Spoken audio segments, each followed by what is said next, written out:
भवानी शंकर वंदे श्रद्धा विश्वास रूपिणौ याभ्यां विना न पश्यन्ति सिद्धः स्वान्तः स्थमीश्वरम्। हर हर महादेव। जगत पिता शिव यूट्यूब चैनल में आप सभी भगवत प्रेमी दर्शकों का हार्दिक स्वागत करता हूं। भगवान श्री भुजंगेश्वर महादेव जी की कृपा से आप सभी स्वस्थ सकुशल और प्रसन्न होंगे, ऐसा मुझे विश्वास है। ऐसा मानना कि वर्तमान ही हमारे मनुष्य जीवन का सार सर्वस्व है, यह बिल्कुल भी उचित नहीं है। वर्तमान ही आपके जीवन में महत्वपूर्ण नहीं है। वैसे सामान्य दृष्टि से तो यही कहा जाता है सदैव कि भाई वर्तमान में जियो, भूतकाल तो व्यतीत हो गया, भविष्य का भी पता ही नहीं है। सामान्य दृष्टि से तो यही कहा जाता है कि वर्तमान का समय ही आपके हाथ में है। वर्तमान में आप सही मार्ग पे चलेंगे तो जो बीतेगा भूतकाल वह भी अच्छा होगा और जो आने वाला भविष्य है वह भी अच्छा ही होगा, क्योंकि वर्तमान के समय का ही रूपांतरण होकर के वो बाद में भूतकाल बन जाता है और आगे वो जो बनेगा उसे भविष्य काल कहेंगे। और वर्तमान भी बड़ा सूक्ष्म है, बोलते बोलते वर्तमान बीत जाता है। अब अभी 2 सेकंड पहले मैंने जो शब्द बोले उनकी गिनती तो भूतकाल में होगी। तो बहुत ध्यान से समझने की जरूरत है कि वर्तमान सूक्ष्म से भी सूक्ष्मतर है। ये बहुत गहराई से सोचने समझने वाला विषय है। वीडियो का जो मूल विषय है उससे इसका संबंध बहुत गहराई से जुड़ा हुआ है। जैसे घोर सांसारिक व्यक्ति, माया को प्रधानता देने वाला जो व्यक्ति होता है, धन ऐश्वर्य वैभव भौतिक सुख साधन आदि में जिसकी महत्व बुद्धि होती है, तो वह भी अपने आगामी समय के लिए यानी भविष्य में जो समय आएगा उसके लिए वह यह आस रखता है कि वह अनुकूल हो, सुखदायक हो। कोई ऐसा चाहता है क्या कि भविष्य में हमें दुख मिल जाए? नहीं, भविष्य में भी हमें सुख प्राप्त हो, वर्तमान में भी प्राप्त हो। और मैंने पहले ही बताया कि यह भाव तो उसमें भी होता है जो भौतिक सुख साधन पर, धन ऐश्वर्य वैभव प्रसिद्धि आदि पर महत्व बुद्धि रखता है। वह भी ऐसी आकांक्षा रखता है कि अभी से बेहतर समय आगे का हो। अच्छा, अब बात आती है कि अध्यात्म प्रवृत्ति वाला व्यक्ति कैसा होता है? वह भी ठीक ऐसा ही होता है। वह भी अपने वर्तमान से संतुष्ट नहीं है, बस उसकी महत्व बुद्धि अलग विषयों में है। यही सबसे बड़ा अंतर है आध्यात्मिक अंतर्मुखी व्यक्ति में और बहिर्मुखी जो माया को और धन ऐश्वर्य वैभव प्रसिद्धि आदि को महत्व दे रहा है, उनमें यही महत्वपूर्ण अंतर है। महत्व बुद्धि अलग अलग है। तो यह तो बिल्कुल स्पष्ट है ना कि दोनों के दोनों ही ये चाहते हैं कि जो आगे का समय आए वो आज से भी अच्छा हो। हर व्यक्ति यही चाहता है ना।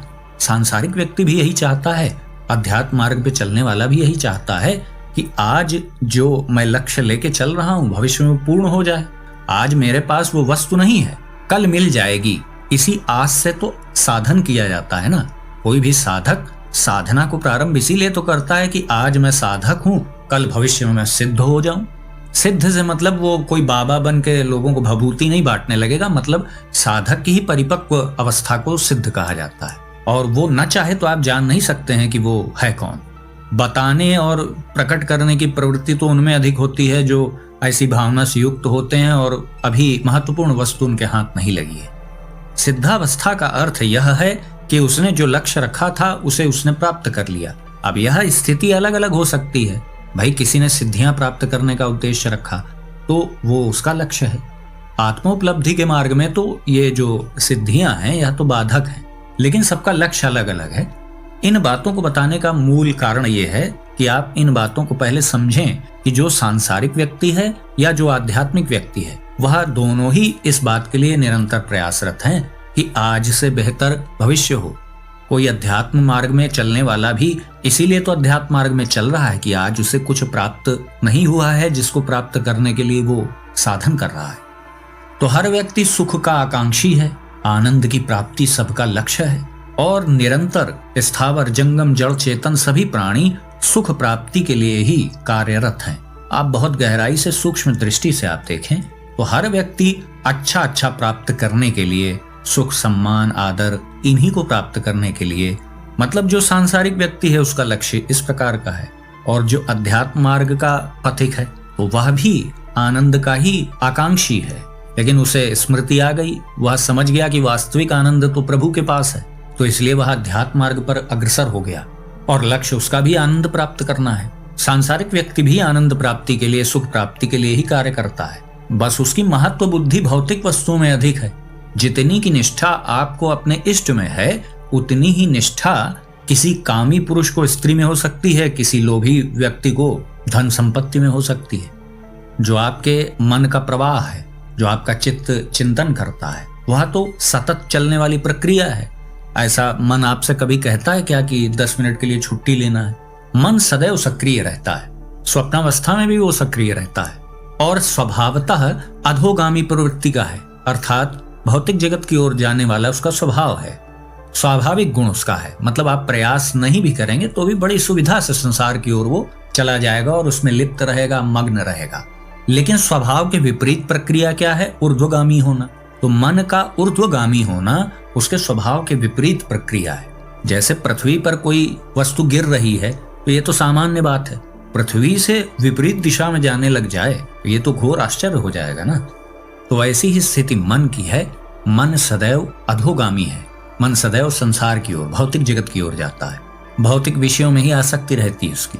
लेकिन संसार से हटा के उसे विपरीत मार्ग में अध्यात्म जगत की ओर ले जाना, यह उसके स्वभाव के विपरीत कार्य है। तो ये कार्य कठिन कार्य है, इसको कर पाना बहुत कठिन है। भौतिक जगत की ओर, भौतिक वस्तुओं की ओर, इंद्रिय के विषयों की ओर मन को लगाना बड़ा आसान है। लगाना क्या है? वो तो लगाया है, लेकिन इनसे हटाना कठिन कार्य है। तो वो कार्य अध्यात्म मार्ग पे चलने वाला करता है। भौतिक जगत वाला जो व्यक्ति है वह भी आनंद और सुख को ही खोज रहा है, लेकिन उसकी महत्व बुद्धि भौतिक वस्तुओं में है, इसलिए वह आसानी से भौतिक जगत की ओर मुड़ जाता है। क्योंकि मन का स्वभाव आप पहले ही जान गए कि वो स्वभावतः संसार की ओर जाने वाला है। वो तो जब आप अपना प्रयास करेंगे, उसकी स्वाभाविक गति को आप अवरुद्ध करेंगे, तब वह अध्यात्म मार्ग पे मुड़ेगा, इष्ट की ओर जाने के लिए वो तैयार होगा। तो इतनी बातों से आप समझ गए ना कि सबसे खतरनाक सत्ता तो मन की है। भूत, वर्तमान, भविष्य, ये सब तो बात की बातें हैं। मुख्य बात है आपके मन की चाल, किस मार्ग पे वो चल रहा है, उसी से सब कुछ तय होना है। और जो मैंने प्रारंभ में कहा कि केवल वर्तमान को ही महत्वपूर्ण मान लेना, उसी को सार सर्वस्व मान लेना, यह भी ठीक नहीं है। आज आप जिस देश काल परिस्थिति में हैं, उसके पीछे भी कुछ ठोस कारण हैं। ऐसे ही आप इस स्थिति में नहीं आ गए। आज जो आपको वर्तमान प्राप्त हुआ है, उसके पीछे भी तो बहुत से कारण हैं। जब अध्यात्म मार्ग में आप आगे बढ़ेंगे तो आपको स्पष्ट रूप से यह बात पता चलेगी कि फल की प्राप्ति ही पीछे के कर्म पे निर्भर है। जैसे कभी बीज बोया गया, फिर वो अंकुरित हुआ, आगे पुष्पित पल्लवित हुआ, वृद्धि को प्राप्त हुआ, तो फिर कभी कालांतर में जब परिपक्व अवस्था आ जाएगी उस वृक्ष की, तो वो फल भी उत्पन्न करेगा। लेकिन उन सब के मूल में वही बीज है जो आपने आरोपित किया था। जन्म लेने के ही पूर्व प्रारब्ध तय हो जाता है, और वह भी आपके संचित कर्मों के द्वारा ही। और क्रियमाण कर्म तो आप वर्तमान में कर ही रहे हैं। तो ये लेखनी निरंतर जारी है। क्रियमाण कर्म भी आगे चल के संचित कर्म ही बन जाते हैं, संचित से फिर निकल करके प्रारब्ध कर्म बनता है। तो बिल्कुल स्पष्ट रूप से समझ लीजिए कि वर्तमान भी स्वतंत्र नहीं है, वह तो पीछे के कर्मों के द्वारा तय हो चुका है। और भविष्य भी आप वर्तमान में किए गए कर्म से परिवर्तित कर लेंगे, इसकी भी कोई गारंटी नहीं है, क्योंकि प्रारब्ध का प्रभाव तो आपके संपूर्ण जीवन पे है। ये बातें बहुत सूक्ष्मता से समझने वाली हैं। आपका क्रियमाण कर्म ही जो है वो आगे आपका भविष्य तय करेगा, लेकिन इसी जन्म में वो परिणाम दे दे, ये कैसे संभव है? क्योंकि इस जन्म का प्रारब्ध तो जन्म के पूर्व ही सुनिश्चित हो चुका है। आप ये प्रश्न उठा सकते हैं कि जब सब कुछ पूर्व निर्धारित है तो क्रियमाण कर्म कैसे बन रहा है? जब सब कुछ पूर्व निर्धारित है तो हम नया कर्म कहाँ कर रहे हैं? हम तो केवल परिणाम भुगत रहे हैं। आप ये प्रश्न कर सकते हैं ना। तो इसका यह उत्तर है कि देखिए, प्रारब्ध ने आपको परिस्थितियां दे दी। बात समझने का प्रयास करिए, बहुत सूक्ष्म बात है, बहुत शांति से समझ में आएगी। आपके पीछे के मान लीजिए जो जन्म रहे होंगे, उससे कुछ कर्म संचित हुए, उसके द्वारा प्रारब्ध बना इस वर्तमान जन्म का। तो प्रारब्ध ने हमें एक दायरा दे दिया। प्रारब्ध ने यह तय कर दिया कि कैसे घर में जन्म होगा, शिक्षा का स्तर क्या होगा, पूर्व जन्म में सुया विद्या, पूर्व जन्म में सुया धनम, पूर्व जन्म में सुया नारी, अग्रे अग्रे धावती कहा गया है। पूर्व जन्म के कृत कर्म के अनुसार विद्या, बुद्धि, धन, ऐश्वर्य, वैभव, जीवन साथी, ये सब प्राप्त होते हैं। ऐसा नहीं है कि प्रत्येक कर्म आप जो करेंगे जीवन में, नवीन कर्म, वह भी आपके प्रारब्ध ने तय किया। नहीं, प्रारब्ध परिस्थितियां तय करता है, शरीर के रोगों को तय करता है, आपकी आयु कितनी होगी वह पीछे के कर्मों पर निर्भर है। मतलब नवीन कर्म करने की ऐसी परिस्थिति आपको दी जाएगी यह प्रारब्ध पे निर्भर है। इसको अब इससे आसान शब्दों में नहीं समझाया जा सकता है। मतलब नवीन कर्म करने के लिए आपको एक ऐसा मंच प्रदान करता है, वह आपका प्रारब्ध है। अब किसी को नवीन यानी क्रियमाण कर्म करने के लिए बड़े धनवान घर में उसको जन्म दे दिया गया। दे क्या दिया गया, मतलब उसने ऐसे संचित कर्म किए थे कि वैसी जगह उसका जन्म हो गया। तो देखिए वहां भी उसका प्रारब्ध उसे परिस्थितियां मात्र प्रदान कर रहा है। बड़ी बड़ी जीवन की घटनाएं जो है वो प्रारब्ध से तय हो रही हैं, लेकिन उसे कार्य में स्वतंत्रता दी गई है। उसके प्रारब्ध में लिखा है कि वो रिक्शा चलाएगा, तो नहीं भाई, क्रियमाण कर्म भी दे दिया गया कि नहीं प्रयास कर लो, फिर हो सकता है तुम ऑटो चलाने लग जाओ, या हो सकता है तुम कार चलाने लग जाओ, या पायलट बन जाओ अपने प्रयास से। जैसे एक बकरी बंधी है एक खूंटे में, तो जितनी लंबी रस्सी है उतने लंबाई तक वह चारों ओर गोलाई से घूम सकती है, घास खा सकती है। इसके लिए वो स्वतंत्र है। वो चाहे पूर्व दिशा में घूम जाए, पश्चिम में घूम जाए, उत्तर या दक्षिण में घूम जाए, वह बिल्कुल स्वतंत्र है, उसको कोई रोक टोक नहीं है। लेकिन बस उसका एक दायरा सुनिश्चित है, वह उसके आगे नहीं जा सकती। लेकिन उस गोल घेरे में वो चारों ओर स्वतंत्र रूप से विचरण कर सकती है। तो कुछ ऐसी ही स्थिति प्रारब्ध की होती है। यह उदाहरण मैंने आपको दिया। प्रारब्ध आपके नवीन क्रियमाण कर्म करने की परिस्थिति को तय करता है। यह बहुत सरल परिभाषा है प्रारब्ध की। प्रारब्ध के प्रभाव को, नकारात्मक हो या वो सकारात्मक प्रारब्ध हो, उसके प्रभाव को हम न्यूनाधिक कर सकते हैं। विपरीत कोई प्रारब्ध है उसे हम अपने प्रयासों से छोटा कर सकते हैं, अल्प कर सकते हैं। यद्यपि पूर्णतः प्रारब्ध को मिटा पाना संभव नहीं, और कभी कभी तो ऐसा विचित्र प्रारब्ध भी प्रकट होता है जो बिल्कुल भी अपने प्रभाव को कम भी नहीं करता है। कर्मों की गहनता है, इसको समझने का प्रयास करें। सब कुछ हमारे किए हुए कृत कर्मों का ही परिणाम होता है। कोई भी बाह्य शक्ति इसमें जिम्मेदार नहीं है कि वर्तमान में आप किस परिस्थिति में हैं, आगे भविष्य में आप क्या करेंगे। यह सब कुछ में आपका ही निर्णय महत्वपूर्ण है। इसको सुनिश्चित करने के कर्ता केवल एकमात्र आप हैं। तो यहाँ पर अब प्रश्न आता है कि प्रारब्ध की जो प्रतिकूलता है, क्योंकि सबके प्रारब्ध एक जैसे तो है नहीं, अधिकांश लोगों के जीवन में तो प्रतिकूलता ही देखने को मिलती है। तो प्रतिकूल प्रारब्ध को हम साधनाओं से क्या अनुकूल कर सकते हैं? अब देखिए, इसमें वही बात मैं पुनः दोहराऊंगा कि प्रारब्ध में जो सुनिश्चित हो गया है, प्रारब्ध कमान से छूटा हुआ तीर है। कमान से छूटने के बाद तीर वापस थोड़ी आता है। हाँ, हम उसको शील्ड लगा के, ढाल आदि के द्वारा उसकी गति को अवरुद्ध कर सकते हैं, थोड़ा कम कर सकते हैं। विपरीत जो प्रतिकूल प्रारब्ध होता है वह हमारे ऊपर आता है, तो वह आकर के भी आपको विचलित न कर पाए, आपको आपके मार्ग से डिगा न पाए। इसमें अवश्य ही साधना प्रभावशाली है। आपके जो भी इष्ट हैं, आपको उनकी शरण में रहना है। भगवान महादेव जी के लिए तो कहा ही गया है, भावी उम्मेट सकहि त्रिपुरारी। भावी का अर्थ है अवश्यम भावी, जो भविष्य में घटने वाली घटना है, उसको भी भगवान शिव अपने अनुग्रह से परिवर्तित कर देते हैं, अपने भक्त के अनुकूल बना देते हैं। भावी को मेट देने का अर्थ यह भी है कि उस प्रतिकूल प्रारब्ध के प्रभाव से वह साधक अछूता रहता है। प्रारब्ध घटित होते दिखेगा भी और उसका प्रभाव उसको अनुभव में नहीं आएगा। तो प्रारब्ध कर्म तो अवश्य ही अपना प्रभाव दिखाते हैं, लेकिन हम अपने इष्ट की मन वाणी कर्म से जो सेवा करते हैं, जो मंत्र जाप करते हैं, नाम जाप करते हैं, मनसा वाचा कर्मणा जो हम आत्मसमर्पण अपने इष्ट के प्रति करते हैं, उसके परिणाम से निश्चित रूप से प्रतिकूल प्रारब्ध भी आपको विचलित नहीं कर पाएगा। भगवान महादेव जी तो अपने सभी भक्तों को सुखी रखना चाहते हैं। वो थोड़ी चाहते हैं कि उनका कोई भक्त दुखी रहे। लेकिन इस खेल का नियम ही यही है, क्या करेंगे? कर्म आप ही कर रहे हैं और उसका परिणाम भी आप ही को प्राप्त होगा। उसमें वह परम सत्ता किसी भी प्रकार से दखल नहीं देती।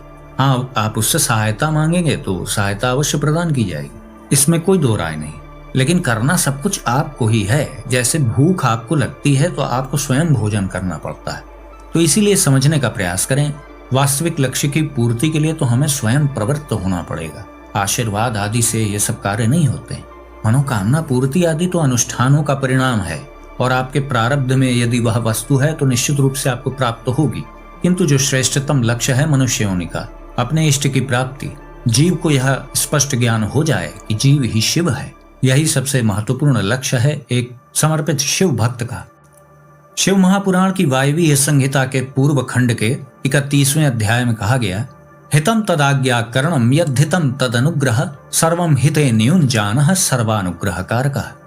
अर्थात शिव जी की आज्ञा का पालन ही हित है और जो हित है वही उनका अनुग्रह है। अतएव सबको हित में नियुक्त करने वाले शिव जी सब पर अनुग्रह करने वाले कहे गए। तो यहाँ पर भी देख लीजिए, शिव जी तो अपने समस्त भक्तों का कल्याण करते हैं, लेकिन अपने ही कर्मों का परिणाम तो जीव को अवश्य ही भुगतना है।